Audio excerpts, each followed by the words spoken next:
Salutations et bienvenue sur Metal Décadence, l'émission métal sur votre radio locale West Track. Retrouvez-nous un jeudi sur deux de 20h à 21h30 en direct et en podcast sur west-track.com.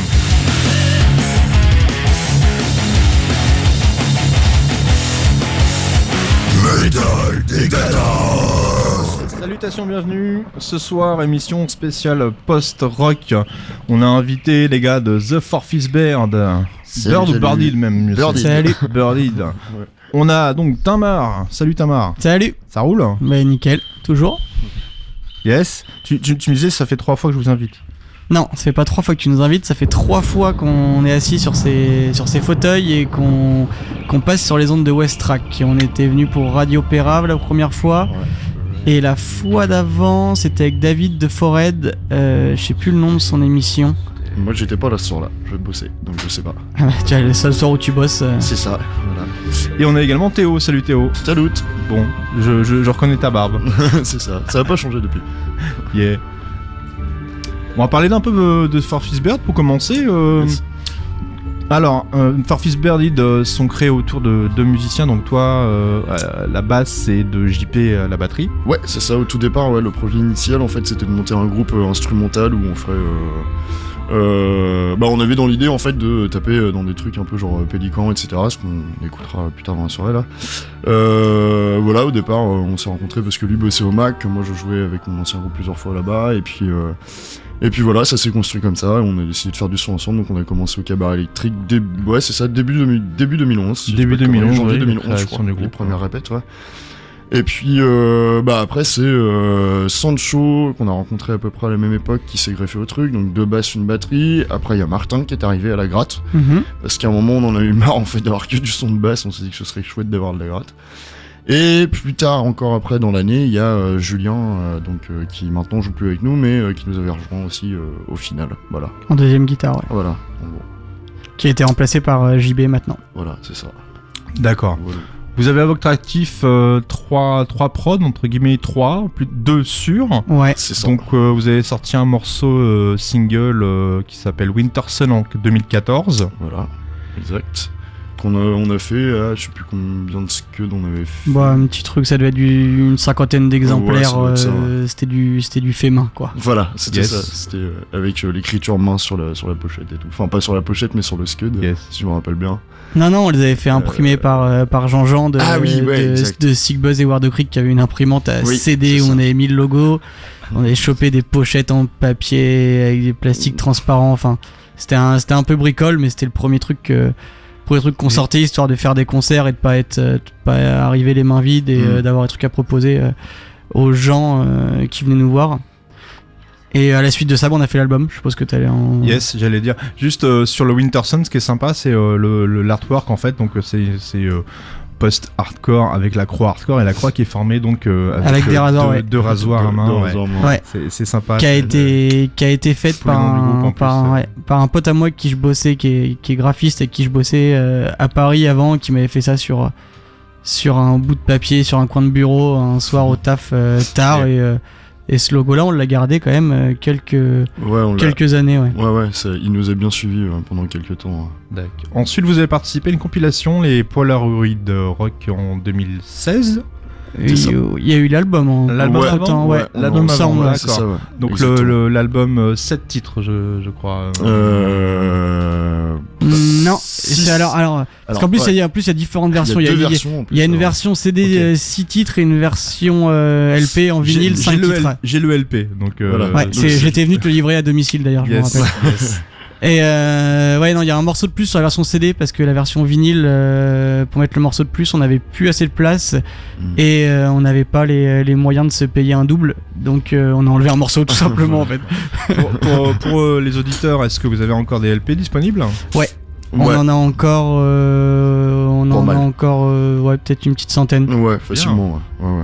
de l'album. Ouais. D'accord, et comme je le sais, puisque je vous ai commandé ça, il y a également de quoi télécharger en numérique, en fait, avec le code numérique. Donc c'est sympa, ça permet d'avoir accès, je crois, au dernier morceau du coup.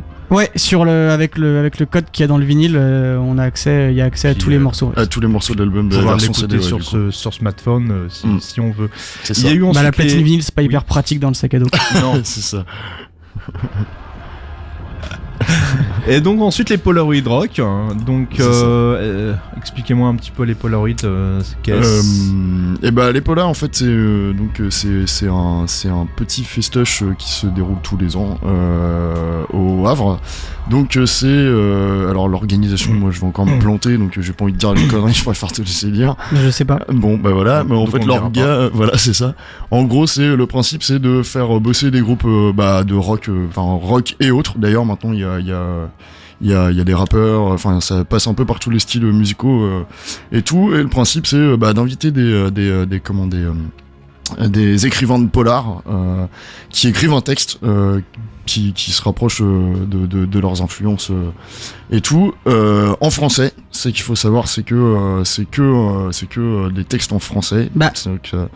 Oui et non, sauf pour le cas de nos potes de Sick Buzz ont eu. Parce que c'est des emmerdeurs. Non, mais parce que en fait, faut que l'auteur écrive dans sa langue maternelle, je crois. Voilà, c'est un peu le principe, et ils sont tombés sur une nana qui était australienne et du coup ils avaient eu un texte en anglais, mais c'est vrai que en général c'est du texte, c'est du texte en français. Alors c'est vrai que ça peut perturber ou quoi. C'est vrai que moi ça m'a fait bizarre au départ, mais en fait le texte est super chouette. Le texte qu'on a eu, il était vraiment cool, et puis ça correspondait un peu à.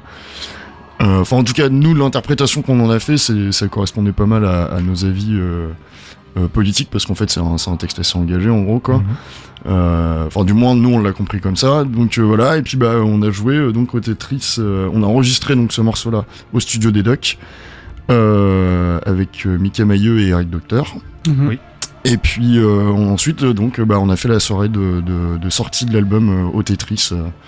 Voilà, donc on a joué un morceau, ce morceau-là sur scène. Il s'appelle Encore un pas. Voilà, exactement. Encore un pas. Voilà. Et donc, du coup, on va commencer par un de vos morceaux sur votre album éponyme de 2016. C'est ça. Insomnia. C'est le dernier de l'album. Un sommeil pour éveiller les morts.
va parler un peu de ce que vous avez fait en concert. Fin 2017, en novembre, vous avez participé sur certaines dates à la tournée de Shipworks. Ouais. Shipworks, Il y a que Théo qui sait le dire, moi j'ai jamais réussi. Shipwrecks. Voilà, tu vois. Ce qui veut dire en gros les échouages de bateaux, enfin un bateau échoué en gros. D'accord, c'est des Français ? C'est des Allemands. Ils sont de Allemands, Cologne. ouais. Ils sont de Cologne, ouais. Donc vous avez fait 6 dates avec eux. Ouais. Donc le Havre au McDade's, le Caen à la Pétroleuse, Montreuil, Ouais. la Comédia Michelet, Nancy House Show. Ouais, non, ça avait été annulé ce soir-là. Celle-là est annulée. Celle-là est À la annulée. place, Hambourg. Ah, oui. à la place de Nancy, on a joué à Fribourg. Fribourg Mais en Brisbane. C'est ça, à la frontière franco-allemande. Mm. Et eux, ils étaient pas avec nous sur cette date-là. On a joué dans un petit bar. C'était un sketch. C'était une super soirée, mais C'était drôle. c'était roots, ouais. Par C'est-à-dire rapport qu'on à avait, quoi on a fait très peu d'entrées, on n'a pas eu de cachet, mais on avait ce qu'on voulait derrière le bar, quoi. Donc Et pente ça- de bière sur pente de bière, les grosses shopping, etc. ça a vite dégénéré. C'était une bonne soirée, on a bien rigolé. Et le lendemain, effectivement, on jouait à Hambourg, ouais. D'accord, Hambourg, donc au Hafensklang, j'espère Ouais. que je le prononce bien. Je sais pas, mais c'était Ou Klang super. à la fin, parce qu'il y a un umlaut sur le O, sur le A. Ouais, alors là, par contre, j'ai pas fait allemand. J'ai alors un je peux tout pas petit t'aider. peu d'allemand, pas très loin, mais il me semble que ça se prononce du coup Et ça, c'était... Hafenklang. Qui est sûrement une des salles les plus cool dans lesquelles Ah on ait ouais. joué. C'est Yes. clair. Et il y a 2 salles et en fait pendant qu'on jouait il y avait un groupe qui s'appelle Latitude qui est un groupe assez connu quand même Latitude. qui jouait mais dans la salle d'en dessous et en fait il y avait autant de monde dans la salle d'en dessous que dans la salle où nous on jouait quoi. C'est complètement maso comme truc, c'est génial. Allez, à Hambourg, il y a de la bière. Ouais, on a fait un sacré after aussi en Hambourg. Ouais, on a découvert les Mexicaneurs, les shooters de là-bas, où quand t'as faim, ça a le goût de pizza, du coup t'en bois plein en pensant que t'auras pu faire un prêt, mais en fait t'es juste bourré. Voilà, c'est ça. Ça marche pas. Ils tiennent à leur réputation, les Allemands. Ouais. Ouais. Bah ils sont forts en niveau teuf, ils savent comment on fait. Et en date, finalement, Leipzig, Exactement. au plaque ou au plaqué ou au plaque. Alors Ouais. ça, aucune idée pareil. Ça pareil, le lieu était assez ouf. C'était je crois, une ancienne maison que des mecs ont racheté, ont transformé en bar, salle de concert. Et il faisait hyper froid parce qu'on était en Allemagne de l'Est au mois de novembre. Ah Et ouais. ce qui était hyper cool, c'est qu'il y avait un poêle à bois qui était juste sur le bord de la scène, donc c'était hyper bien parce qu'il faisait chaud. Mais que les guitares se désaccordaient complètement à cause de la chaleur aussi. Donc on n'avait pas froid aux doigts, mais on jouait faux. Mais c'était cool.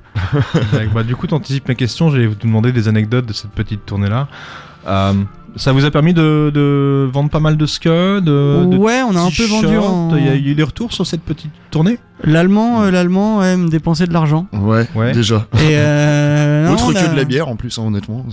Voilà. Mais... On a vendu pas mal de. On avait fait une série d'une une trentaine, une quarantaine de t-shirts, je crois, pour 26 pour être exact. 26, ouais, donc pas du tout. Voilà. Qu'on a quasiment tout vendu pendant ces 6 dates-là, et on a vendu une bonne dizaine de vinyles, je pense. Ouais. Je pense aussi, ouais. Donc on a réussi à faire un peu de merch tous les soirs, et les gens étaient contents, et du coup nous aussi, et c'était cool. Et pour la petite anecdote, justement, tu parlais d'anecdote par rapport à la tournée. La première anecdote qui est pour nous,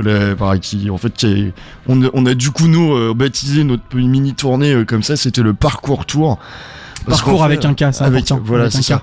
Comme les mecs qui font du parcours en pleine ville, etc. Parce qu'en fait, tout simplement, le camion, on l'a pris, on l'a loué à Greg, qui est donc le gars de Terrain Vague, créateur, directeur et tout de Terrain Vague, donc label de Rouen, chez qui on est maintenant aussi. Ouais. Et en fait, on a loué son camion, sauf que la porte de latérale a été pétée genre la semaine d'avant par des connards qui ont essayé de lui chourer son camion.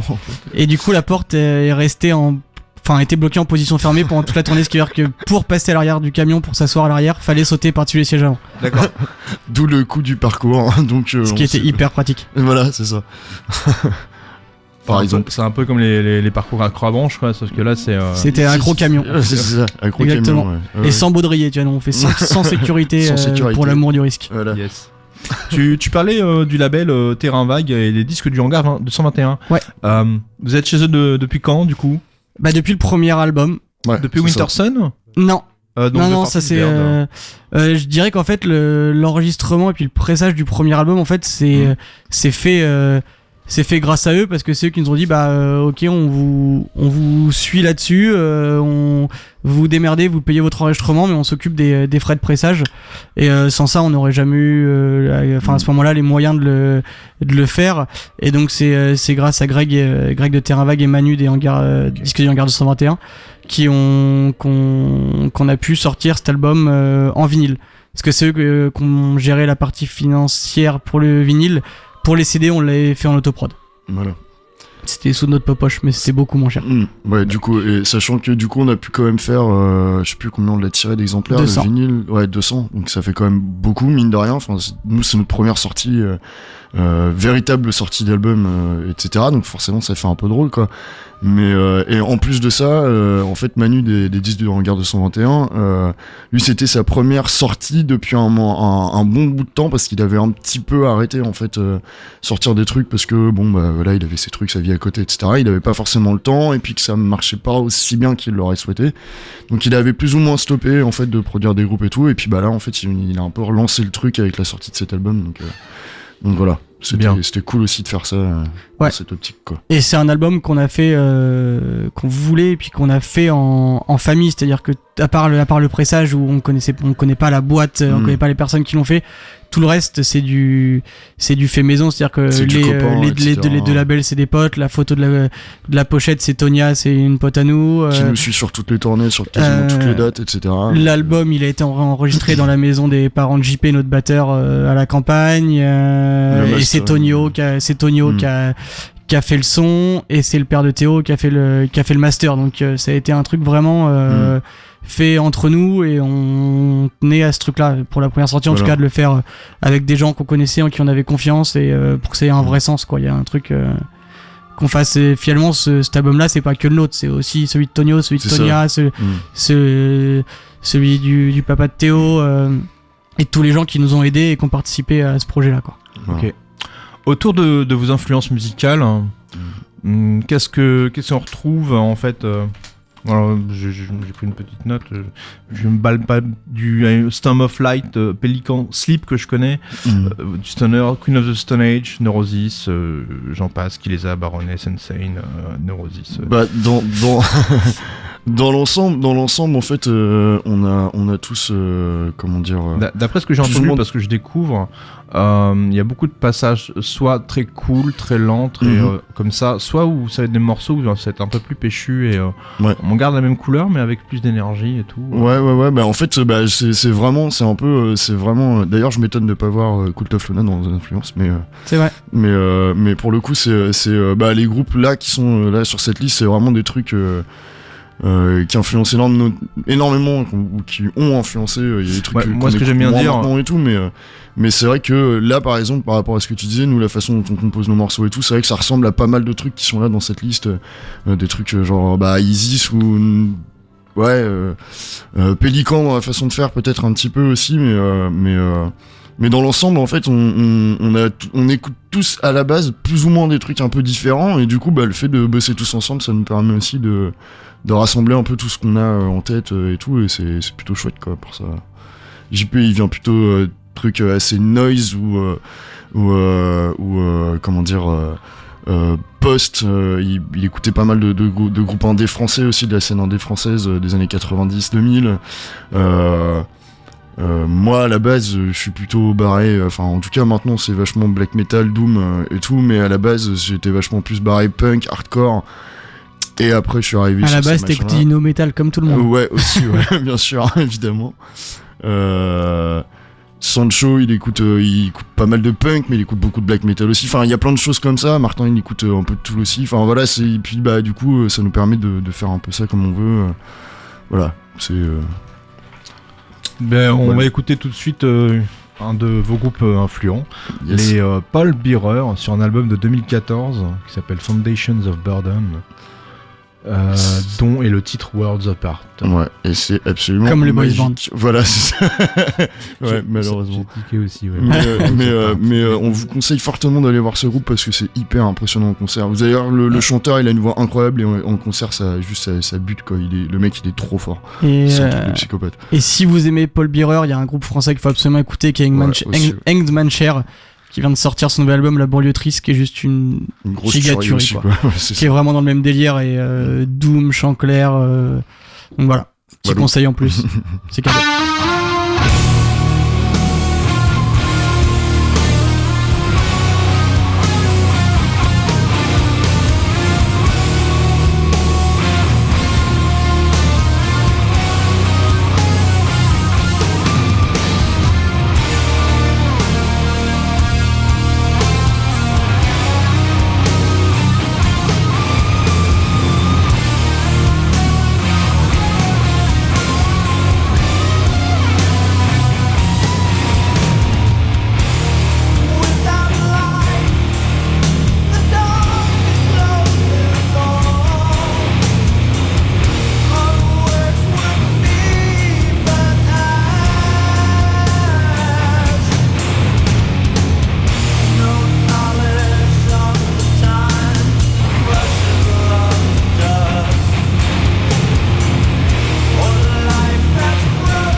sur Metal Dictators sur Radio Westrack. Yeah. Donc on va enchaîner tout de suite avec un deuxième morceau de Isis. Isis, ils viennent d'où les Isis, les gars? Et bah c'est Des États-Unis d'Amérique. Voilà, exactement. C'est un groupe qui a splitté malheureusement, qui n'existe plus. Leur chanteur-guitariste est encore extrêmement actif. C'est un mec qui a 2 ou 3 groupes différents maintenant. Ils ont splitté en 2007, juste après la sortie de leur dernier album en date. Voilà. D'accord, donc là on va écouter un extrait de leur album 2002. Voilà. Ça s'appelle False Light. Isis.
on arrive à la moitié de cette émission, donc on va passer à la rubrique Metal Live Décadence. Présentation de vos concerts métal dans les 2 semaines à venir. Alors, tout d'abord, au Calife à Rouen le 7 avril. Le 7 samedi qui arrive, on aura les Scared, Death Metal Luxembourg, on aura les Noain, les très connus Noain, du Cyber Metal de Rouen, les Stab Wound, Old School Death Metal de Rouen. Donc tout ça au Calife à Rouen, le 7 avril à 20h. Il y a des préventes à 6 à 10 € et le plein tarif à 12 € sur place. Le même jour, mais cette fois-ci au Magdead au Havre, vous avez les Wrath, Trash Death Metal de Bolbec. J'ai hâte d'aller voir ça. Il y a les copains de Dawn of Dystopia qui font du Heavy Trash Metal, donc du Havre également. Et les Beyond qui nous viennent de Rouen qui font du Heavy Trash Metal. Donc tout ça, donc le 7 avril, mais cette fois-ci au Havre, au Magdead, 20h30, 5 €. On a ensuite, 2 jours après, donc lundi si je ne me trompe pas, on a un concert un peu black, un peu hardcore. Donc on a les Implore qui nous viennent d'Allemagne, qui font du Black and Cross Grind, excusez-moi. Ça va être bien sale. On a les Troublons aussi, j'aime beaucoup le nom, ça me fait très rire.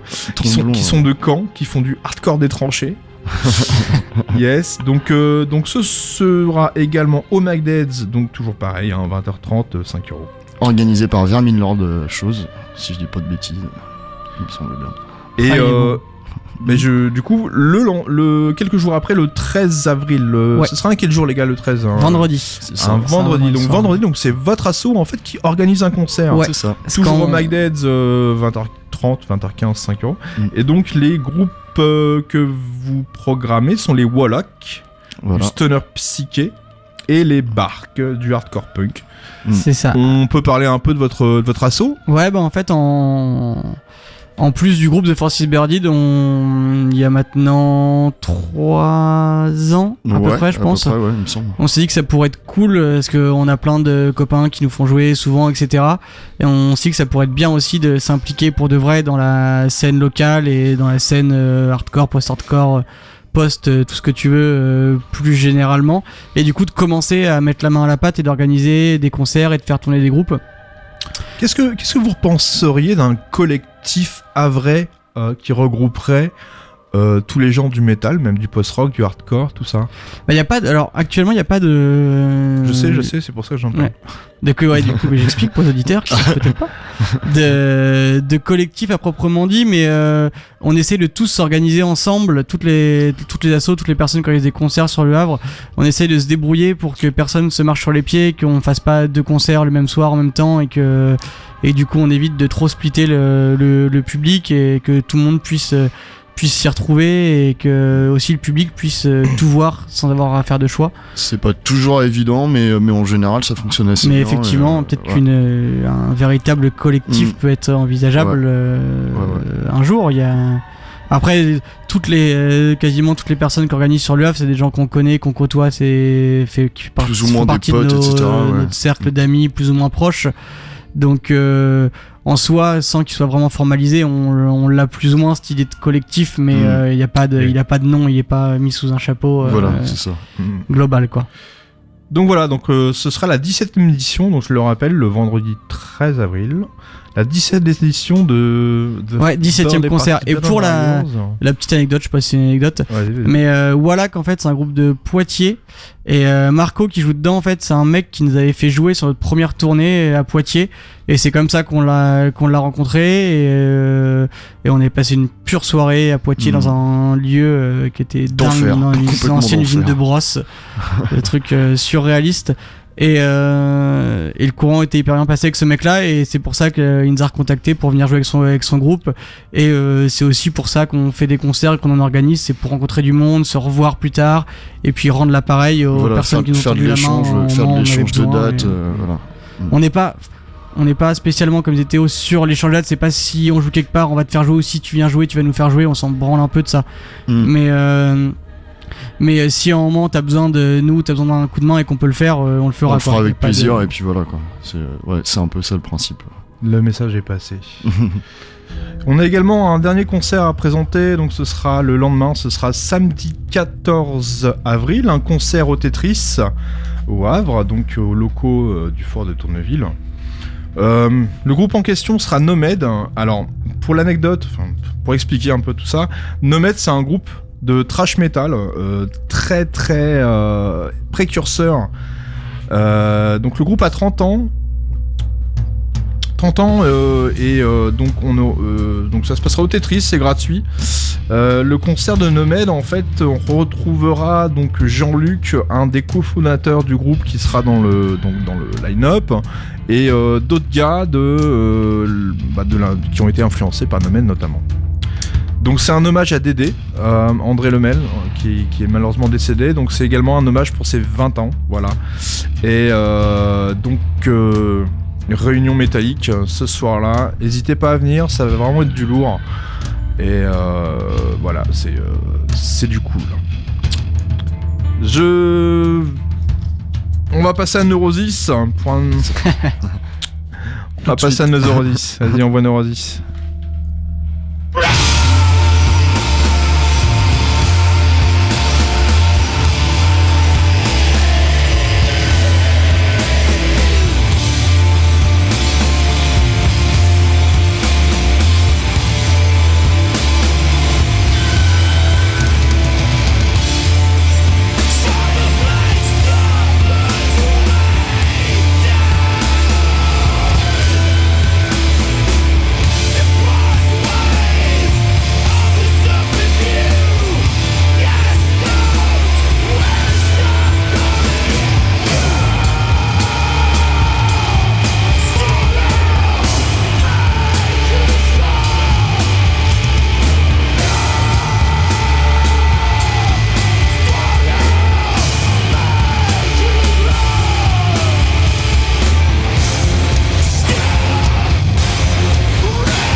bien sûr.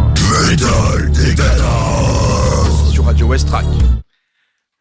Yeah. Donc bon, je voudrais dire un petit mot aussi aux auditeurs qui seraient à l'écoute, que vous pouvez nous retrouver en podcast sur le site westrack.com, que l'émission se déroule donc un jeudi sur deux, de 20h à 21h30.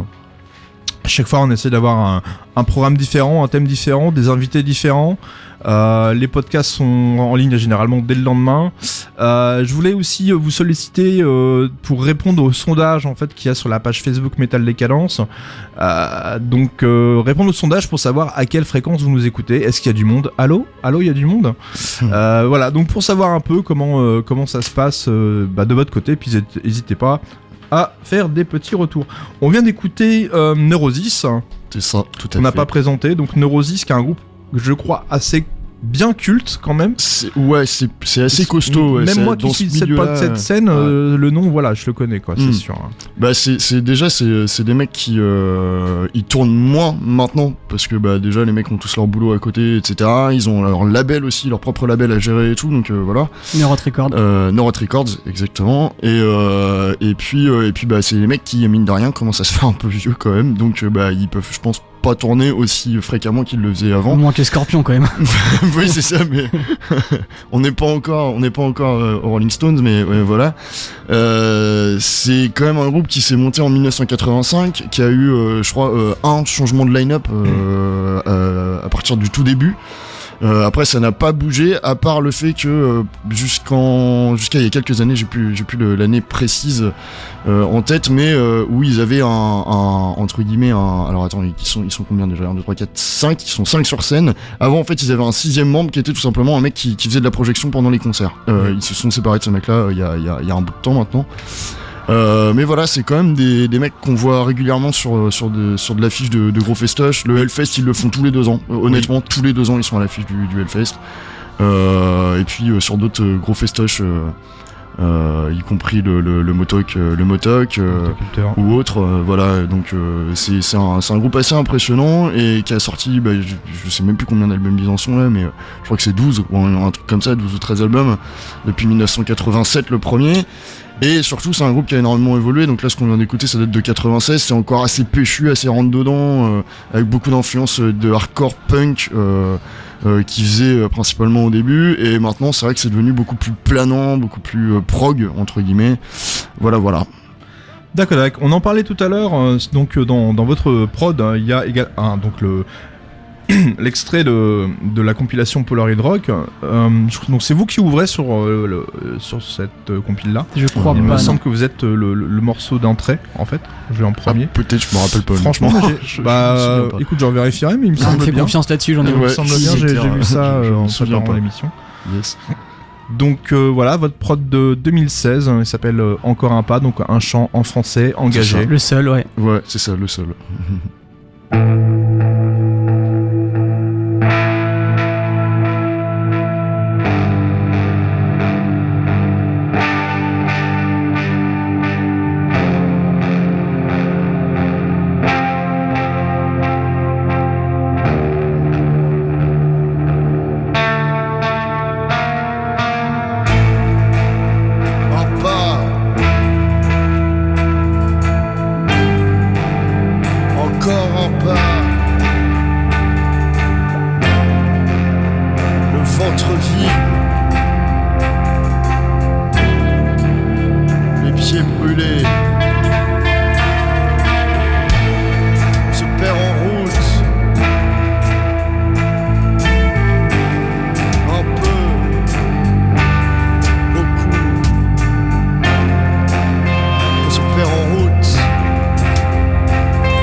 Se perd en route,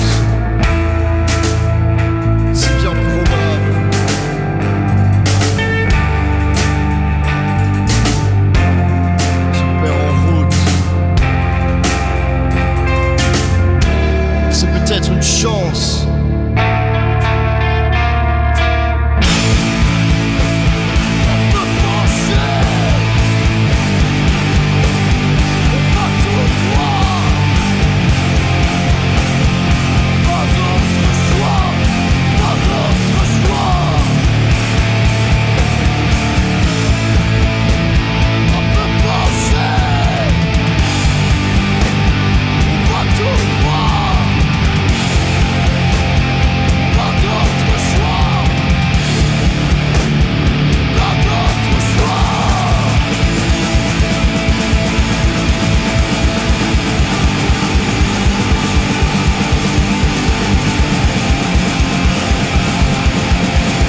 bien ce petit Larsen sur la fin. Ouais, toujours. Bah, quand tu sais pas comment finir, tu fais un Larsen, de toute façon. Tu laisses traîner le truc et puis voilà. Ouais, c'est bien. Hein. C'est pas toujours évident d'enchaîner 2 morceaux en live, en fait. Hein. Non, bah nous on fait transition maintenant systématiquement. C'est-à-dire qu'il y a pas de blanc en fait entre les morceaux. Ah, ça c'est bien ça. Ouais. On essaye d'éviter de trop parler parce qu'après on dit des conneries. Ouais, c'est ça. Je suis un peu un gros boulet en fait. Quand je prends le micro et que je commence à parler, c'est une mauvaise idée. Donc c'est pareil. Je préfère m'écraser en fait. On a eu quelques expériences. Ouais. Des trucs dont je suis pas forcément très fier. Ouais. Raconte des blagues, des fois ça passe pas bien. Ouais, non. Je comprends pas pourquoi. C'est ça. On va parler d'un groupe qui vous est cher, Barn Burner. Exactement. Ouais. Que dire sur Barn Burner? C'est en fait que le premier concert qu'on a fait avec The Forces Bardit, c'était avec ce groupe-là, qui est un groupe canadien, qui était un concert organisé par Rulio Ben Salad. Il y a du coup ça devait être en 2013, un truc comme ça. Ouais, à peu près dans ces eaux-là, ouais, je pense. Et c'est un groupe qui nous est cher, surtout à moi, parce que c'est un groupe que j'adore ce qu'ils font. C'est un truc, ils font des morceaux qui défoncent, espèce de rock'n'roll un peu trash, un peu qui sont super cool. Et voilà, c'est avec eux qu'on a fait notre première scène, donc on a toujours cette espèce de petite Madeleine de Proust, enfin en tout cas pour ma part avec ce groupe-là et notre vie sur scène a commencé en compagnie de ces gars-là, et c'était une soirée super cool et un concert hyper cool. Et les mecs, c'est des grosses bêtes de scène en plus. Enfin, c'est hyper balèze techniquement, c'est monstrueux ce qu'ils font. Ils envoient du solo, c'est terrible. Enfin, c'était une putain de soirée, et c'est vrai que ça nous avait un peu marqué quoi. Pour un premier concert, première partie en gros quoi. C'est vrai que ça on était bien saucés quoi à l'époque. Et c'est un groupe qui malheureusement n'existe plus. Non. Ils vont se reformer, je crois, cette année ou l'année prochaine pour un concert ou 2 au Canada, mais juste histoire de dire coucou, on est toujours copains et on refait un truc ensemble pour faire plaisir aux gens. Mais sinon ça n'existe plus. Par contre, les mecs un ou deux des mecs de Barn Burner ont un autre projet qui s'appelle Mountain Dust, qui est hyper cool aussi. Je vous conseille d'écouter parce que ça défonce. Eh bien écoute, je te laisse présenter le morceau de Barn Burner. Et Bro Emos, qui est sur le premier album Bangers 1. Le deuxième album s'appelle Bangers 2. Et en fait ça porte bien son nom parce que t'as juste envie de secouer ta tête au KLM. Voilà.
like a dream. And when these bodies burn, they burn for you and they burn for me. I don't think I can tell what is real and what is fake.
Bien.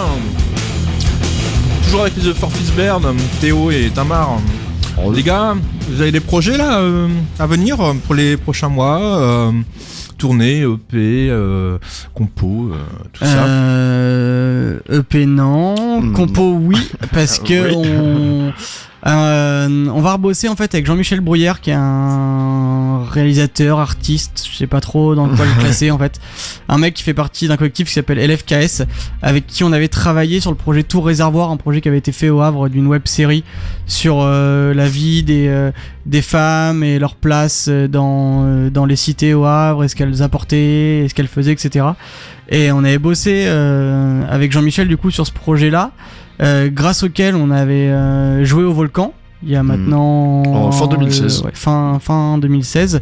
On avait fait une sorte de ciné-concert avec une projection en avant-première d'une partie de la série et nous on était sur scène et on avait composé un morceau d'une 40aine de minutes pour aller avec les images. On avait des actrices de la série qui étaient là sur scène avec nous, qui lisaient, qui restaient des textes. Et on a eu un super feeling avec ce mec là. On a tourné 2 clips aussi avec un clip ouais. Avec lui qui est pas encore sorti, qui devrait sortir d'ici le mois de juin, toujours dans le cadre de ce projet là, parce que c'est un truc qui a été très long à monter, parce que c'est une plateforme, c'est une série en fait où les épisodes sont, enfin c'est génératif par rapport à chaque internaute en fait. Si tu vas sur la plateforme et que t'as commencé à regarder le début de la série et que t'as choisi en gros tel ou tel choix, bah tu vas avoir une autre partie et après tu reviens. Une espèce de truc interactif. Ouais, c'est ça. Voilà, c'est ça exactement. Ouais. Et donc en gros chaque internaute voit plus ou moins sa version à lui de la série. Selon comment il choisit de commencer ou pas les ça vidéos. nous rappelle un peu les livres dont vous êtes le héros et tout. Version vidéo. Après là je sais plus si on peut vraiment faire le choix, mais il y a un délire sur le fait que personne voit exactement la même chose en tout cas. C'est ça. Et en gros le principe des clips là qui font en tout cas du nôtre va être un peu sur le même principe, je crois.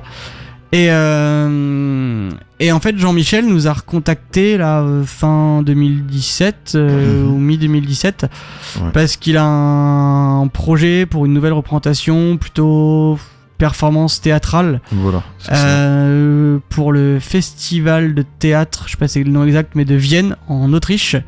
Et il avait besoin d'un groupe encore pour faire le backing sur scène et faire la bande son. Il nous a recontacté en fait pour qu'on rebosse avec lui sur ce projet-là. Donc actuellement, on est en pleine compo pour créer ça va être encore, je pense, un morceau unique qui s'étale sur une 40aine de minutes pour créer cette compo-là. Et du coup, ce sera on part à Vienne au mois de juin pour 3 représentations. Enfin 3 jours de représentation parce qu'a priori il pourrait arriver qu'on joue 2 fois dans la même journée. Il y a 6 représentations, ça, voilà, c'est ça, il y a 6 représentations sur 3 jours en fait. Et c'est un spectacle qui s'appelle L'Habitude et qui est basé sur des écrits de Assata Shakur, qui est la tante de Tupac Shakur, qui faisait partie en fait des Black Panthers, mais de la faction armée, la faction un peu dangereuse quoi, genre ceux qui sont considérés comme des gros terroristes, voilà, qui tiraient sur les flics et tout, enfin genre en mode pas très marrant. C'est surtout qu'en gros au grand jour, les Black Panthers finançaient le mouvement via la vente de journaux, etc. qui éditaient, mais en fait au final le gros du financement de ce mouvement-là venait du braquage de fourgons blindés en fait. Voilà. Donc et cette nana faisait partie de ce groupe-là des Black Panthers. Elle est actuellement à Cuba, parce qu'elle a été exilée, elle s'est exilée à Cuba, parce qu'elle était hyper recherchée aux États-Unis. Et elle a fait de la prison, elle s'est fait tirer dessus et tout, et puis quand elle est finalement sortie, elle a décidé de se tirer parce que ça devenait ça devenait un peu trop chaud pour elle quoi. Et donc elle reste super, c'est toujours une activiste relativement comment dire, engagée et j'arrive pas à trouver mes mots.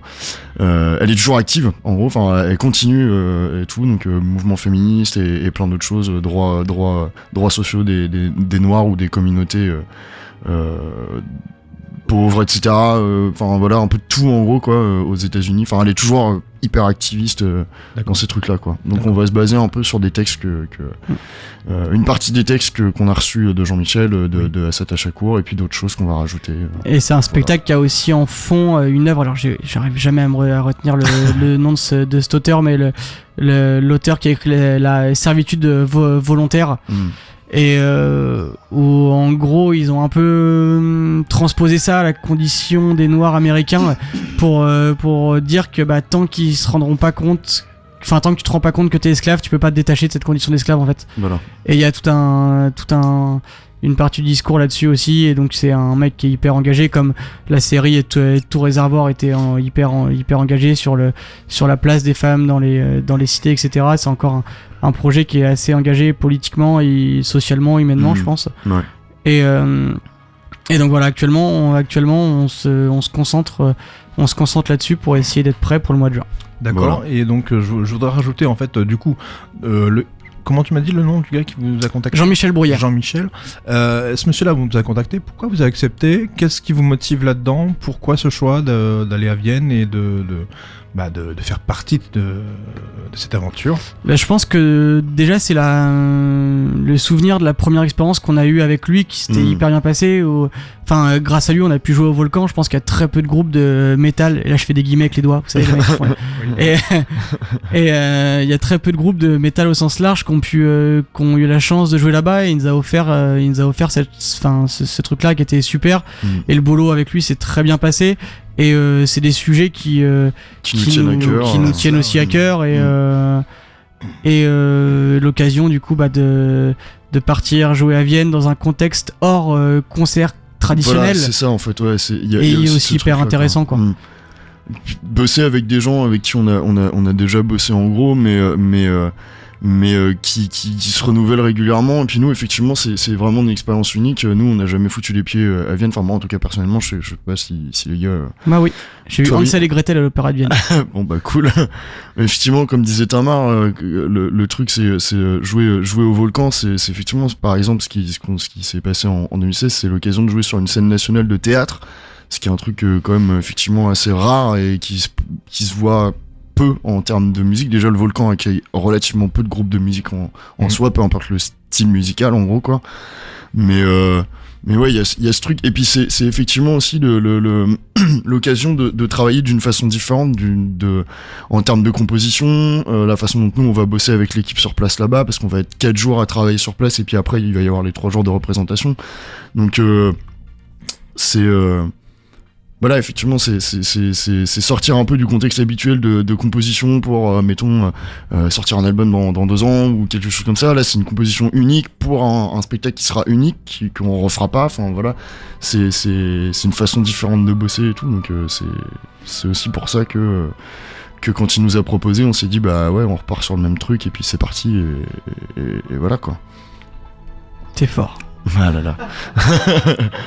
Pour suivre, on va passer un morceau de Baroness. Exactement. Alors, c'est le morceau qu'on écoute en soirée quand on est bourré, puis on lève les mains en l'air comme ça, en faisant comme si on avait des flammes sur les paumes. C'est ça. Vous allez faire ça chez vous aussi, c'est obligé. C'est hyper épique, c'est un peu prog, il y a un côté un peu mastodon de première époque. C'est du gratto de malade qu'on voit du solo de Barjo, mais en même temps avec un son un peu particulier. Voilà. C'est carrément chouette. C'est un extrait de leur album Blue Record 2009, A House Called Golta.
On est en place, mais bon, c'est compliqué. Hein. Ouh, j'avais le stress avant l'émission, c'est comme avant un concert et tout. Tout à l'heure, là. C'est vrai, la petite boule au ventre. Ouais, T'as fait caca mou. On va être que 3, j'ai pas mes co-animateurs de d'habitude. Ouais, mais t'en as 2 bien meilleurs là. Bah, Vous êtes virés, les gars, vous écoutez ce ou soir, pas les gars.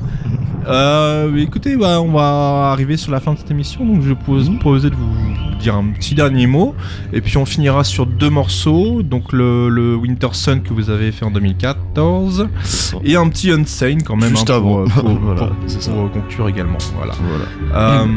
Bien, le mot de la fin. Un petit mot, déjà, merci pour l'accueil. Ouais, merci carrément. à vous d'être là. Pour les sièges super confortables. Déjà. Et merci de nous avoir écoutés pour les gens qui sont en train de nous écouter. Et pour ceux qui nous ont ratés, on sera encore là sur le podcast. Donc ouais. En plus. On n'hésitera pas à le partager sur notre page Facebook s'il y en a qui veulent le réécouter. Ça vous fera un petit peu de promo, t'as vu ma gueule? Et je mettrai le lien aussi, ma birthday. The Fourth is Birthday, pardon. My Birthday Party, c'est autre chose, mais. Ça, j'avais les deux comme Bonsoir ou Chalut. Et puis on espère que vous avez aimé ce que vous avez entendu, en tout cas, pas nos voix, mais au moins au niveau musical.